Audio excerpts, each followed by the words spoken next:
കൊല്ലത്ത് റെയിൽവേയുടെ ഒരു മോക്ക് ഡ്രില്ല് നടക്കുന്നുണ്ട്. നമുക്കൊന്ന് കണ്ടേച്ചു വരാം. ട്രെയിനുകൾക്ക് തീപിടിച്ചാൽ നടത്തേണ്ട രക്ഷാപ്രവർത്തനം എങ്ങനെ എന്നുള്ളതാണ് മോക്ക് ഡ്രില്ലിൽ പറയുന്നത്. ജനങ്ങൾ പരിഭ്രാന്തരാകേണ്ട ആവശ്യമില്ല. ഇത് കേവലം മോക്ക് ഡ്രില്ല് മാത്രമാണ്. പരിഭ്രാന്തരാകരുത്.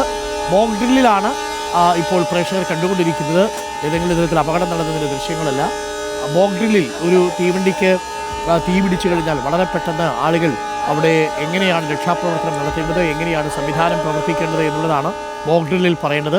ജനങ്ങൾ പരിഭ്രാന്തരാകേണ്ടതില്ല എന്ന് റെയിൽവേ അറിയിച്ചിട്ടുണ്ട്.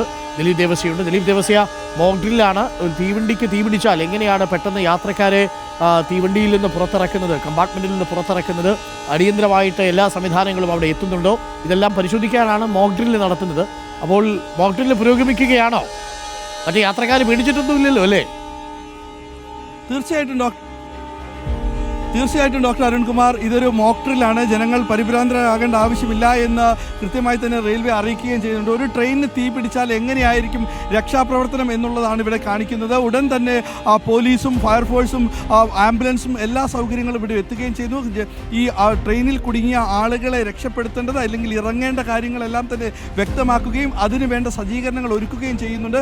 മാത്രമല്ല, ഇവിടെ കാണിച്ചിരിക്കുന്ന മറ്റൊരു കാര്യം, എപ്പോഴെങ്കിലും തീ പിടിക്കുക അല്ലെങ്കിൽ എന്തെങ്കിലും ഒരു അപകടം സംഭവിക്കുകയാണെങ്കിൽ എടുക്കേണ്ട ഇതിൽ ഉടനെ ആംബുലൻസ് എത്തുന്നു, മെഡിക്കൽ യൂണിറ്റുകൾ എത്തുന്നു. മെഡിക്കൽ യൂണിറ്റുകൾ അവർക്ക് ചെയ്യേണ്ട കാര്യങ്ങൾ ഉടനെ ചെയ്യുന്നു. മെഡിക്കൽ കിറ്റുകളുമായി കമ്പാർട്ട്മെൻറ്റിലേക്ക് എത്തുന്നു. ഈ ഇങ്ങനെ കുടുങ്ങിക്കിടക്കുന്നവരുണ്ടെങ്കിൽ അവർക്ക് നൽകേണ്ട പ്രഥമ പരിരക്ഷ നൽകുക എന്നുള്ള കാര്യങ്ങളാണ്. നമ്മളോടൊപ്പം ഇതിൻ്റെ ആളുകളടക്കം. സാർ, ഇത് എങ്ങനെയാണ് ഇതിൻ്റെ മോക്ഡ്രിൽ എങ്ങനെയാണ്, എന്തൊക്കെയാണ് അവയർനെസ് ആയിട്ട് കൊടുക്കുന്നത്? ഇത് അവയർനെസ് എന്തൊക്കെയാണ് കൊടുക്കുന്നത്? ഇത് അവയർനെസ് കൊടുക്കാന്ന് പറഞ്ഞാൽ അതിൻ്റെ റെസ്പോൺസ് ടൈം എത്രയാണെന്ന്, ഓരോരുത്തരുടെ ഏജൻസികൾ എങ്ങനെയാണ് റെസ്പോണ്ട് ചെയ്യുന്നത്, പിന്നെ അവരുടെ പ്രിപ്പയർഡ്നെസ് എങ്ങനെയാണ്, സ്റ്റേറ്റ് ഏജൻസികൾ, RPF, പോലീസ് ഫോഴ്സ്, ഇവരെല്ലാം എങ്ങനെയാണ് റെസ്പോണ്ട് ചെയ്യുന്നതെന്നാണ് നമ്മൾ നോക്കുന്നത്. പെട്ടെന്ന് തന്നെ എത്തണം എന്നുള്ളത് അല്ലേ? പെട്ടെന്ന് തന്നെ എത്തണം എന്നുള്ള അതെ അതാണ് നമ്മൾ നോക്കുന്നത്. ആ റെസ്പോൺസ് ടൈം, പിന്നെ അവരെങ്ങനെയാണ് ആക്ട് ചെയ്യുന്നത്. നമ്മുടെ ഒരു സ്റ്റാൻഡേർഡ് ഓപ്പറേറ്റിംഗ് പ്രൊസീജിയർ ഉണ്ട്. അതിനനുസരിച്ചാണ് അവർ വർക്ക് ചെയ്യുന്നത്. ട്രെയിൻ പ്രൊട്ടക്റ്റ് ചെയ്യുന്നത് കറക്റ്റായിട്ടാണോ എന്നുള്ള കാര്യങ്ങളൊക്കെയാണ് നമ്മൾ നോക്കുന്നത്. ഡോക്ടർ അരുൺകുമാർ, എല്ലാത്തിനും സമയം, അതായത് ഇങ്ങനെ ഒരു അപകടം സംഭവിച്ചു കഴിഞ്ഞാൽ ഈ സേനകൾ എത്തുന്ന സമയമാണ്. അതായത് ആംബുലൻസ്, ആരോഗ്യവകുപ്പിൻ്റെ ആളുകൾ ഉടനെ എത്തണം, ഫയർഫോഴ്സ് ഉടനെ എത്തണം, പോലീസ് ഉടനെ എത്തണം.